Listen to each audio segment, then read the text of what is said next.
Entonces seguimos con contratos de uso y disfrute y contratos de prestación de un servicio.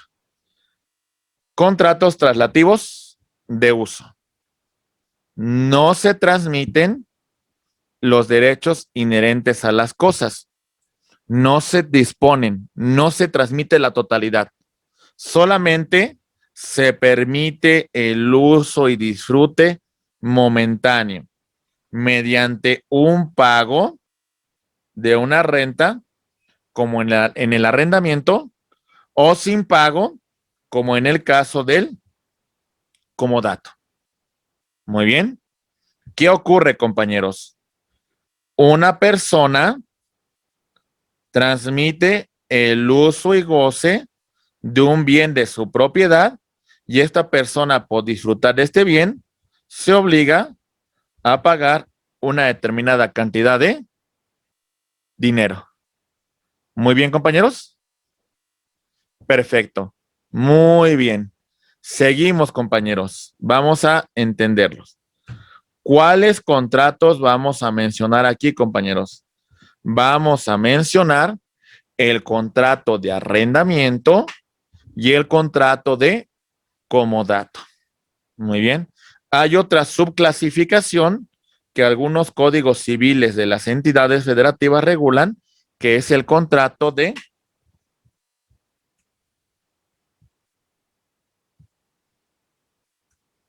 subarrendamiento. Muy bien, compañeros. Perfecto. Vamos a empezar con el primero. Contrato de arrendamiento.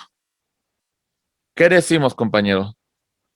Decimos que en este contrato, una persona llamada arrendador se obliga a transferir de modo temporal el uso y goce de un bien de su propiedad a otra persona llamada arrendatario.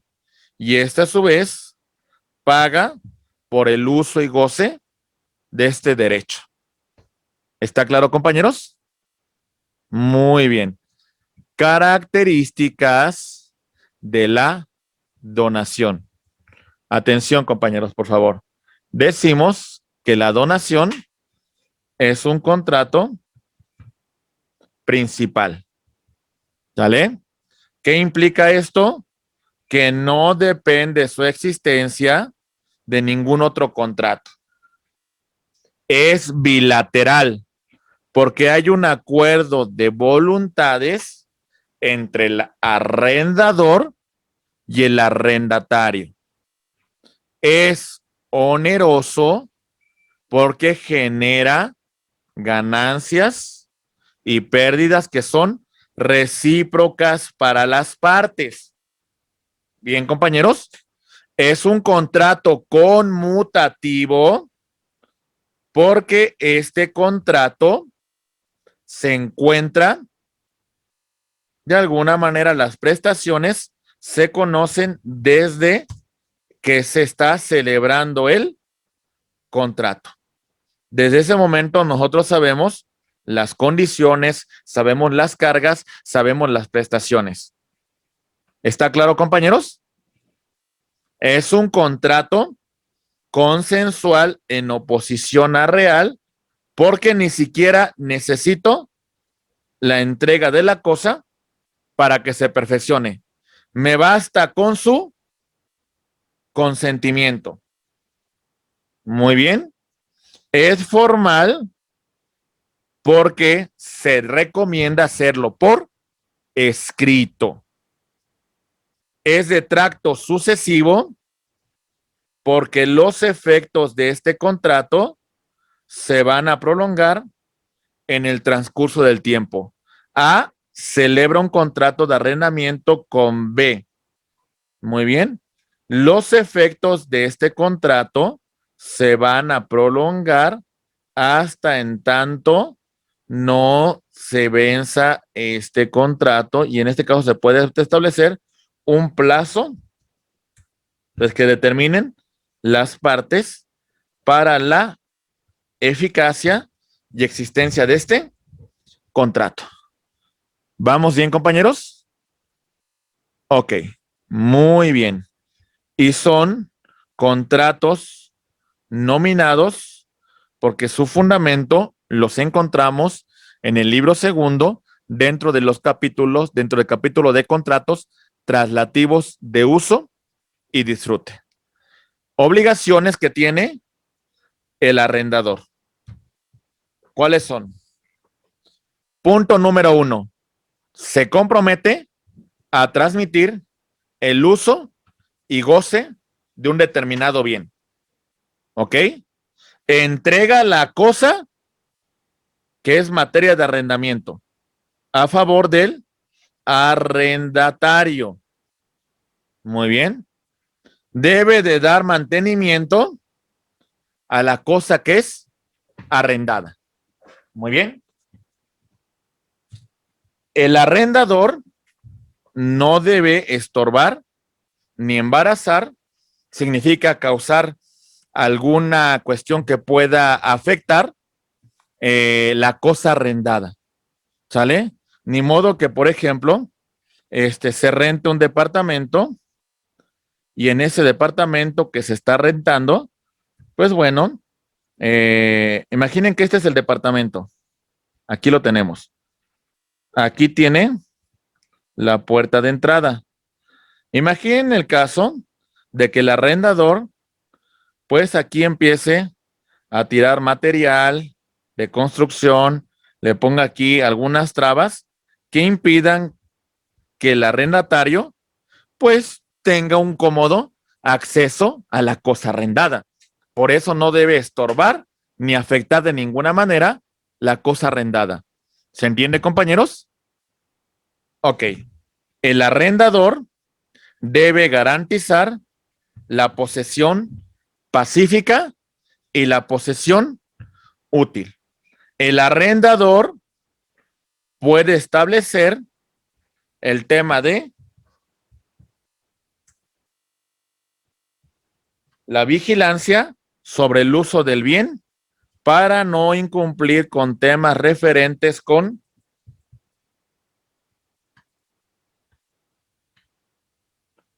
la extinción de dominio. ¿Lo recuerdan, compañeros? Hay que vigilar esta situación para que en todo caso, pues el arrendatario no haga un mal uso del bien materia de esta operación, porque eso puede conllevar a la pérdida del bien por parte del arrendador. Compañeros, siguiendo este orden, tenemos que el arrendador responde de evicción que se le hubiese causado al arrendatario como consecuencia de la afectación a su posesión. Muy bien, compañeros. Si por alguna causa tenemos que el arrendatario es afectado en su posesión, el arrendador va a responder por los daños y perjuicios que se le causó al arrendatario. Muy bien, compañeros. Si el arrendatario hizo reformas estructurales en el bien inmueble en materia del arrendamiento, el arrendador debe pagar por dichas mejoras. Muy bien. Si hubiese un saldo a favor del arrendatario, el arrendador debe de devolverlo. Los famosos depósitos. Muy bien. Preferir el arrendamiento en igual de condiciones en el caso de la venta de la cosa arrendada. Esto implica un derecho del tanto para el arrendatario. Significa, abogados, que en todo caso, si quiero vender un bien, debo de darle el derecho a quien lo está rentando para ver si le interesa comprarlo. ¿Ok? Y el arrendador debe de pagar los impuestos que le genere la celebración de este tipo de contratos. Obligación del arrendatario. Rápidamente, compañeros, decimos pagar la renta en la forma que se combinó en el contrato. Muy bien, eso está muy claro, ¿verdad? Porque ese es el efecto del contrato. Conservar la cosa como se encuentra, en el estado que la está recibiendo. Muy bien. Servirse de la cosa solamente para el uso convenido. De no seguir esta regla, se podrá revocar el contrato de donación. Si hay un incendio, el arrendatario pues va a tener que responder por el daño causado. Si hay un saldo que debe pagar al arrendador, el arrendatario tiene que pagarle. Restituir la cosa materia del arrendamiento al concluir este contrato. ¿Se entiende? Concluyó el año que se dejó para el establecimiento de las obligaciones, pues bueno, entonces debemos determinar el año. ¿Ok, compañeros? Perfecto. Y si concluyó su plazo, pues bueno, el contrato se va a dejar ya sin efectos. Ya vimos arrendamiento. Vámonos con el siguiente.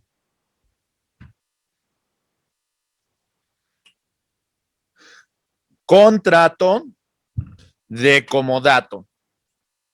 Dos partes intervienen.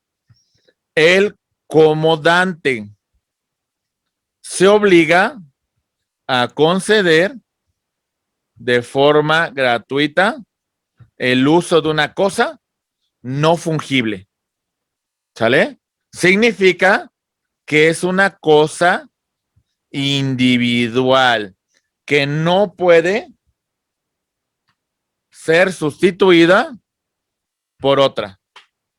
Muy bien. La otra persona se llama comodatario.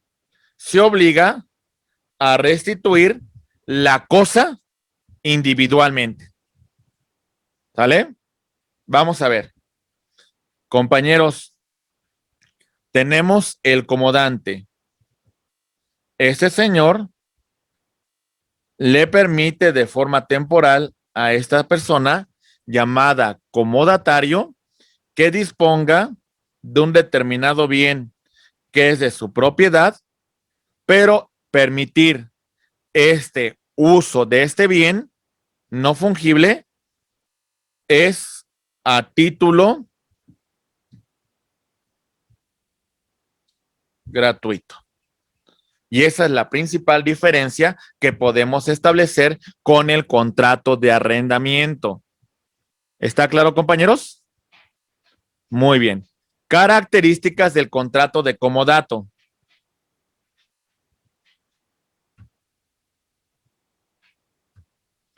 Ok, el contrato de comodato es un contrato principal.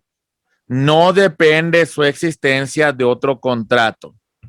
Es un contrato bilateral porque hay un acuerdo entre comodante y entre comodatario.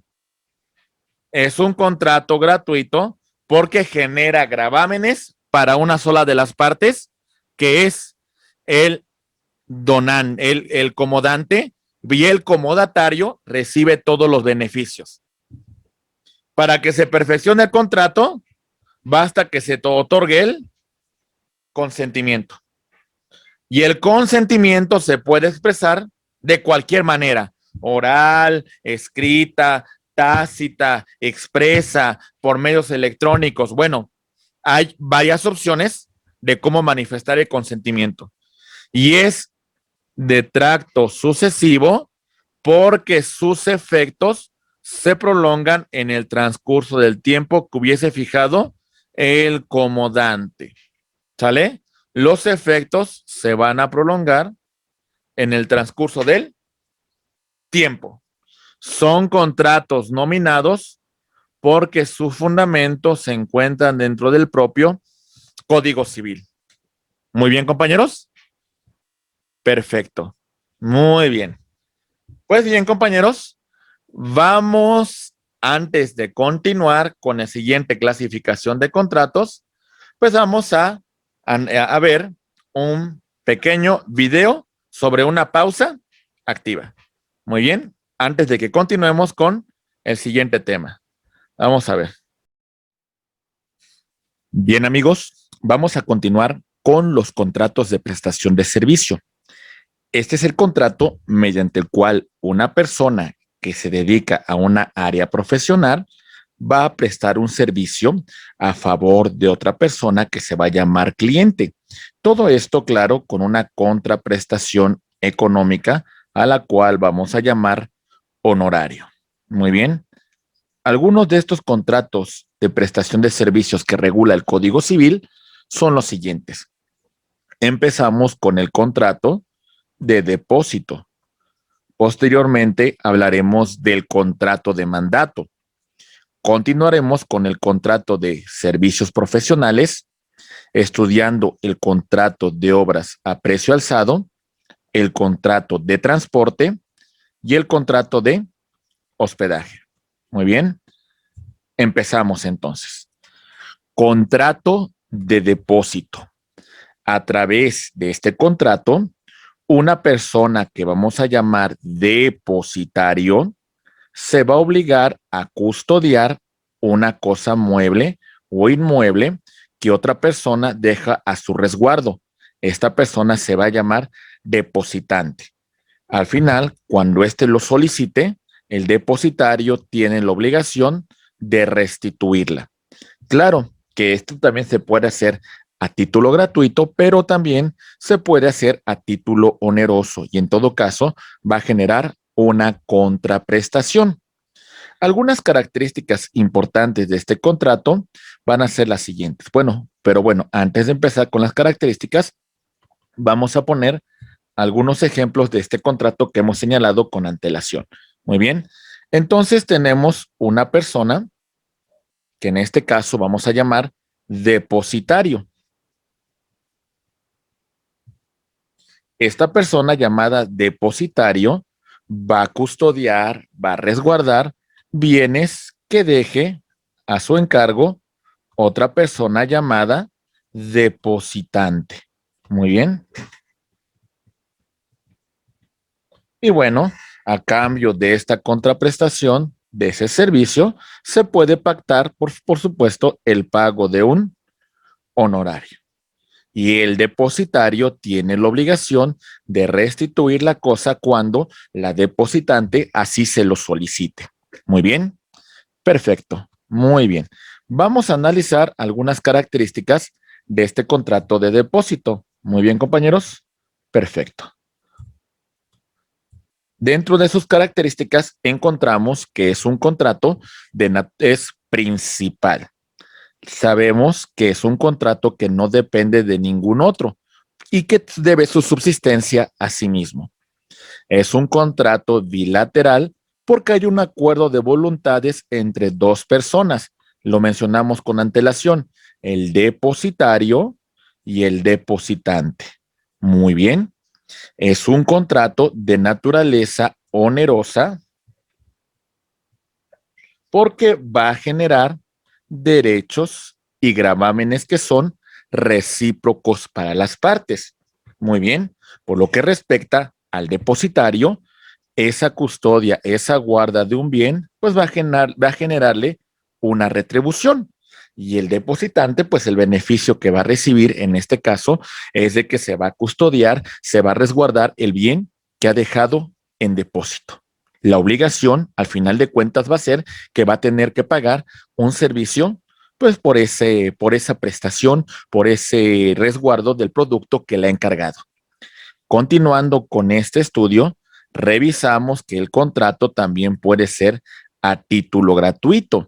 Y en este caso, quien va a asumir las cargas, pues sería nuestro depositario, que de alguna manera, sin recibir ninguna retribución, se obligaría a custodiar, a resguardar los bienes que le encargue el depositario. Y bueno, en este caso, todos los beneficios sería para esta parte, el depositario.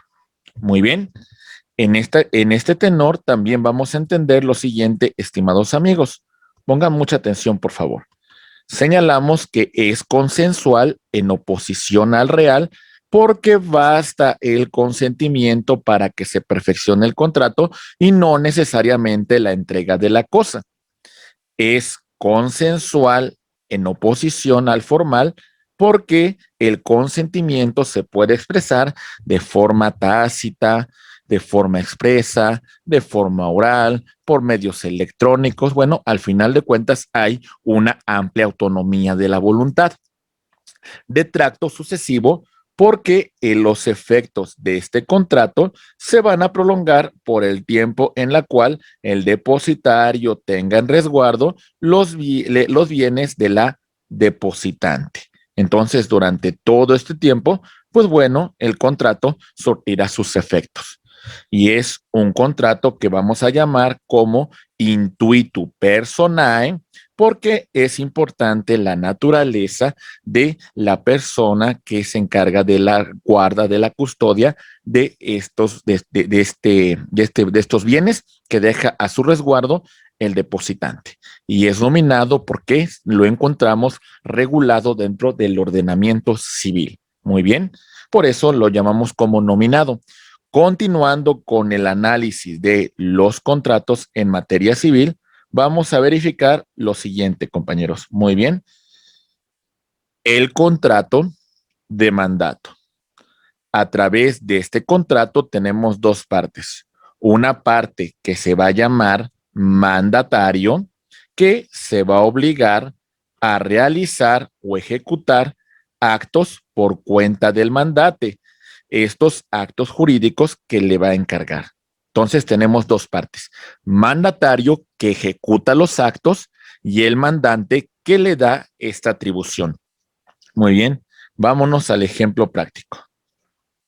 Como esta persona no se encuentra en la ciudad y requiere realizar determinados actos jurídicos, le encarga al mandante que realice los actos por cuenta de él.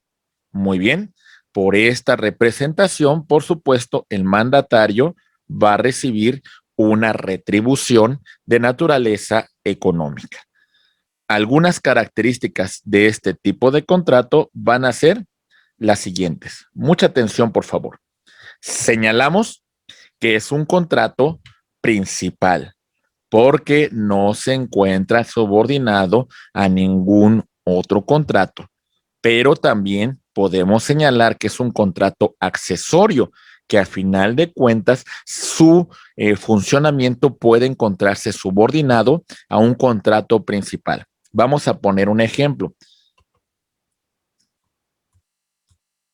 La señorita María contrata los servicios de su abogado Carlos. En un principio, Carlos, para que labore en el asunto que ella le está encomendando, celebra un contrato de prestación de servicios. Aquí.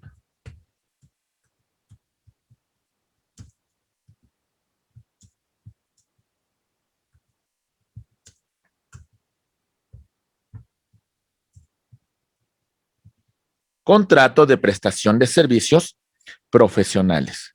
Y bueno, ya específicamente para que la represente en juicio, pues van a celebrar un contrato de mandato en la cual María le va a encargar a su abogado Carlos, pues de alguna manera que lo represente en un juicio y que de alguna manera le da un poder para pleitos y cobranzas. Bajo este supuesto, entonces nos encontramos que el contrato de mandato se encuentra subordinado al contrato de prestación de servicios profesionales. Muy bien, perfecto. Continuamos con nuestro tema y señalamos que este contrato también va a ser bilateral. El acuerdo de voluntades que va a surgir entre el mandatario y el mandante. Muy bien, es oneroso porque ambas partes van a tener derechos, pero también van a generar obligaciones. Aunque también, si así lo estiman conducentes las partes, el contrato puede ser de naturaleza gratuita. Y en este caso, las funciones que realice el mandatario, pues no van a generar ninguna erogación económica para el mandante. Es un contrato también de naturaleza formal porque tiene que realizarse principalmente por escrito, cumpliendo con las formalidades que marca la ley para que queden comprometidas las partes en este acuerdo de voluntades. Pero también señalamos que es un contrato consensual en oposición a formal porque basta que se otorgue el consentimiento, independientemente de cómo se otorgue, al final de cuentas hay un vínculo jurídico que surge entre las partes. Va a ser de tracto sucesivo porque este contrato, al final de cuentas, se va a prolongar el tiempo que dure la representación del mandante. Es intuitu personae porque tenemos un interés muy particular en la calidad de la persona del mandatario que está representando para determinados actos jurídicos y por supuesto su fundamento se encuentra contemplado dentro de la propia legislación civil. De todo esto que hemos comentado, compañeros, algunas de las clases de mandato que podemos destacar es el mandato representativo. Como ya mencionamos con antelación, implica que como este mandante no puede realizar los actos jurídicos, le va a encargar esa función a su mandatario. Por eso lo está representando. Continuando con este orden de ideas, hablamos que el mandato no representativo hasta cierto punto implica no una representación legal. Muchas veces nos encontramos con la figura llamada gestión de negocios, en la cual este mandatario está actuando sin que tenga el consentimiento de su mandante. Pero si la gestión le es útil, pero si la gestión pues la ayuda de alguna manera a salvaguardar su patrimonio, pues bueno, entonces bajo este supuesto nos encontramos con que el gestor pues puede recibir la retribución económica de lo que invirtió para la salvaguarda de bienes de una tercera persona. Por otra parte, señalamos que el contrato de mandato puede ser civil si tiene que ver con los actos que emanan de una controversia de naturaleza civil, de una representación derivada del Código Civil o del Código de Procedimientos Civiles. Mandato mercantil, pues tiene que ver más con el tema de los actos de comercio, con los comerciantes y con las sociedades mercantiles y todos los actos jurídicos derivados de la legislación mercantil. El mandato oneroso, pues va a generar sin lugar a dudas una erogación a favor del mandatario por la representación que está realizando. Tenemos también que dentro de otras clases de contrato, de mandato, el mandato a título gratuito, lo que va a implicar que el mandatario no va a recibir ninguna retribución por la representación que está haciendo hacia el mandante. Otro tema importante es el mandato general. Y bueno, cuando destinamos un mandato para pleitos y cobranzas, implica un tema de representación en juicio, implica un tema de hacer efectiva la resolución que dicta el juez en una controversia. Por lo que respecta al contrato de administración de bienes, pues le da la posibilidad al mandatario de que administre determinados recursos que son del mandante y que a su vez tenga que rendir cuentas por la administración de estos bienes que está realizado nuestro mandatario. Y los actos de dominio, y sin lugar a dudas, implican que inclusive el mandatario tiene la posibilidad de usar, gozar e inclusive disponer de los bienes de su mandante. Muy bien, el mandato especial se va a encomendar para la realización de determinada obra. El mandato verbal, pues no se realiza por escrito y basta que, pues de alguna manera exista un consentimiento entre las partes Y el mandato escrito, pues bueno, se va a celebrar por escrito. Bajo esta modalidad podemos hablar de que sea un mandato simple o que se trate de un mandato que sea ratificado ante un notario público. Muy bien, perfecto. Ya habiendo analizado el contrato de mandato, vamos a pasar con el contrato de prestación de servicios profesionales. En este contrato tenemos dos partes. Una persona que vamos a llamar profesionista o profesor que realiza un trabajo que requiere cierta preparación técnica, artística y en ocasiones requiere un título profesional para llevarlo a cabo a favor de una tercera, de una segunda persona que vamos a llamar cliente, quien se obliga a pagar una retribución por el servicio prestado. A esta retribución la vamos a conocer con el nombre de honorarios. Algunas de las características de este tipo de contrato van a ser las siguientes, pero bueno, antes voy a colocar un pequeño ejemplo de lo que hemos señalado con antelación. Tenemos entonces a esta persona como profesionista, como técnica, como especialista en determinada área del conocimiento.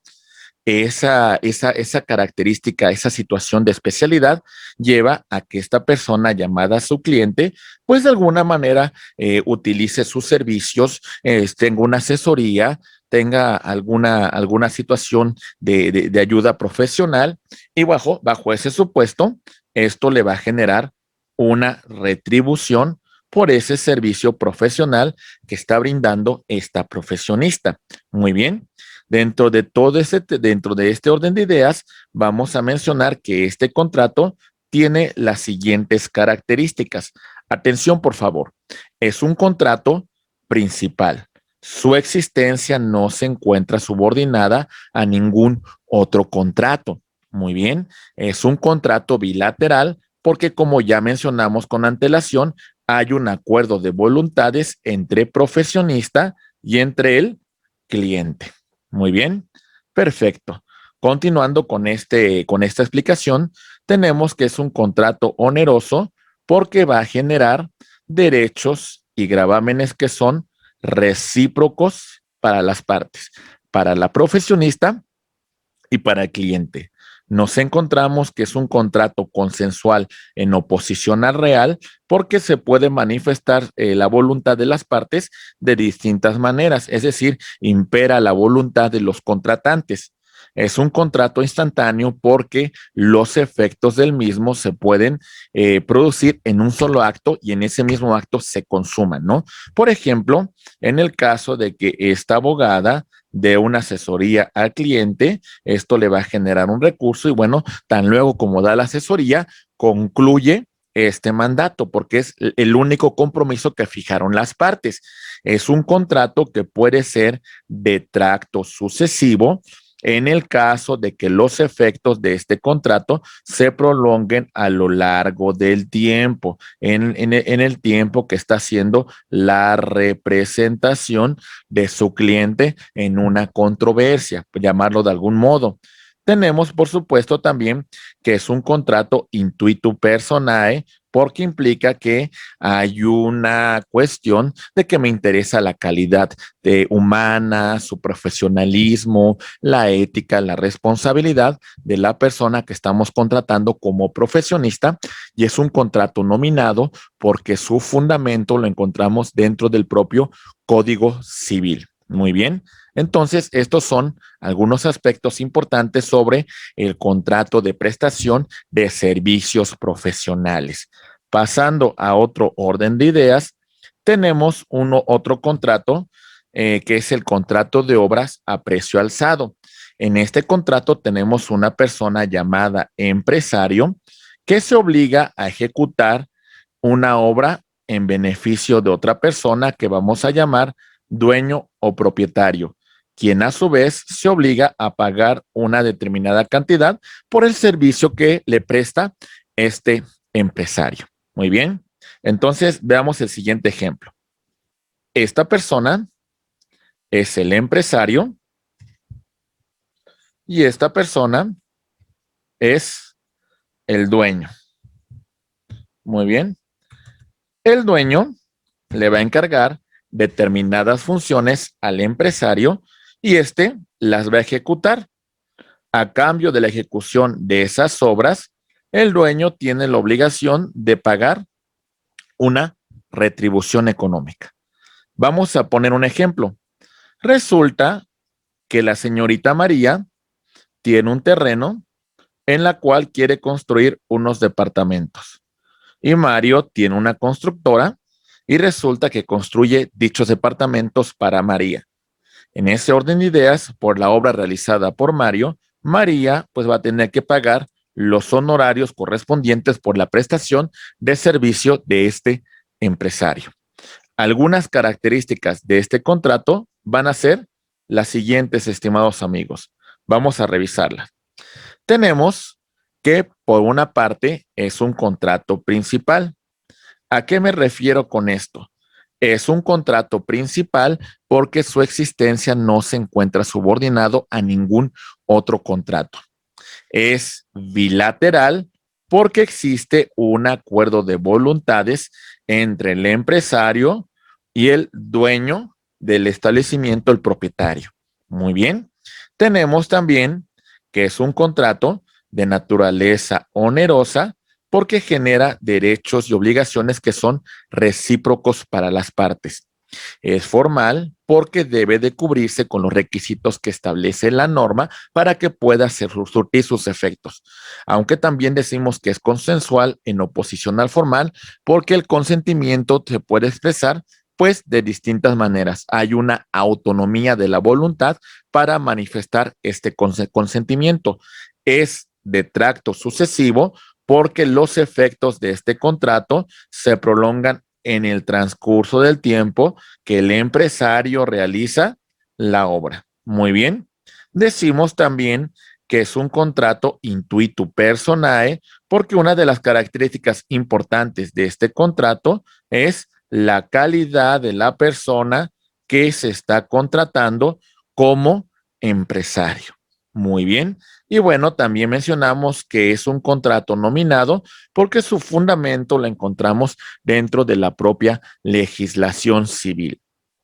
Continuando con esta serie de contratos de prestación de servicios, también tenemos un siguiente contrato que es el contrato de transporte, en virtud del cual una persona que vamos a llamar porteador, pues de alguna manera se obliga a trasladar por tierra, por agua o por aire personas, mercaderías, animales o cualquier otro objeto a cambio de una remuneración económica sobre otra persona que se va a llamar cargador o viajero. Cargador en el caso que pues transporte animales, mercadería u objetos y viajero en el caso que él mismo se esté transportando. Muy bien, esté utilizando el servicio para trasladarse a otro lugar. Bajo ese tenor, entonces, vamos a poner un pequeño ejemplo. Tenemos dos partes, ya quedó muy claro.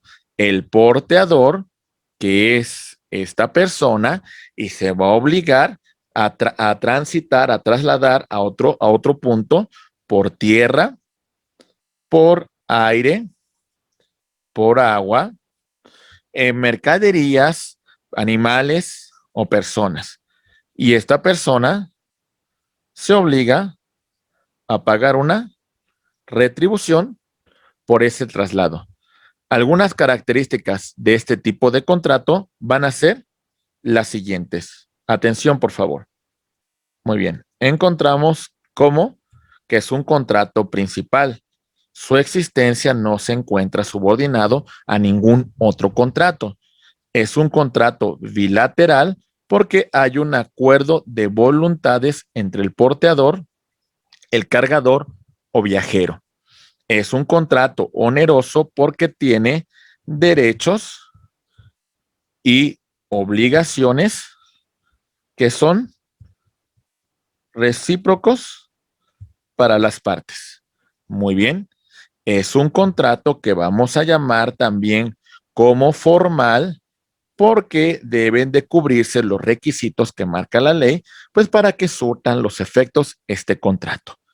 Es un contrato de tracto sucesivo porque los efectos del contrato de transporte se van a prolongar el tiempo que dure la transportación de la mercancía, de los animales, de las personas. Muy bien. Y es un contrato que vamos a clasificar como nominado porque su fundamento lo encontramos dentro de la propia legislación civil. Muy bien, compañeros. Perfecto. Vamos a llegar al último de los contratos de prestación de servicios, hablando del contrato de hospedaje, en la cual tenemos las siguientes características de este contrato. Una persona llamada hotelero, hostelero, hospedero, hospedante, albergador o posadero se obliga para con otra persona llamada huésped, viajero u hospedado al alojamiento y en algunos casos a la proporción de alimentos y servicios a cambio de una retribución o precio pues que se tiene que pagar por parte de ese huésped, de esa persona hospedada, de ese viajero. Muy bien. Entonces vamos a reiterar nuestro caso práctico. El hotelero, el hospedero, el hospedante, el albergador que presta un servicio de alojamiento, muy bien, un servicio que puede ser de alimentos y que puede ser también inclusive de transportación a otra persona que vamos a llamar huésped, que vamos a llamar viajero, que vamos a llamar hospedado. Y a cambio de ese servicio que recibe, el huésped va a pagar una retribución, un precio que hayan fijado, en este caso el hotelero. La clasificación de este contrato vamos a encontrar que tiene las siguientes características. Muy bien. Es un contrato que vamos a llamar como principal. ¿Por qué, compañeros? Porque su existencia no se encuentra subordinado a ningún contrato secundario. Es bilateral porque hay un acuerdo entre las partes contratantes, el hotelero y el huésped. El hotelero a dar alojamiento, alimentos, transporte y el huésped a pagar una retribución por ese servicio. Muy bien. Es un contrato oneroso porque genera derechos y obligaciones recíprocos para las partes. Muy bien. Es un contrato que vamos a llamar consensual en oposición al formal porque el consentimiento se puede expresar de distintas maneras, ¿vale? Hay una autonomía de la voluntad para las partes para llegar a un acuerdo de voluntades. Es un contrato de tracto sucesivo porque los efectos de este contrato pues se van a prolongar el tiempo que dure el huésped disfrutando de los servicios que brinda el hotelero. Por otra parte, señalamos para concluir que es un contrato de naturaleza nominada porque su fundamento pues se encuentra contemplando dentro de la propia naturaleza civil.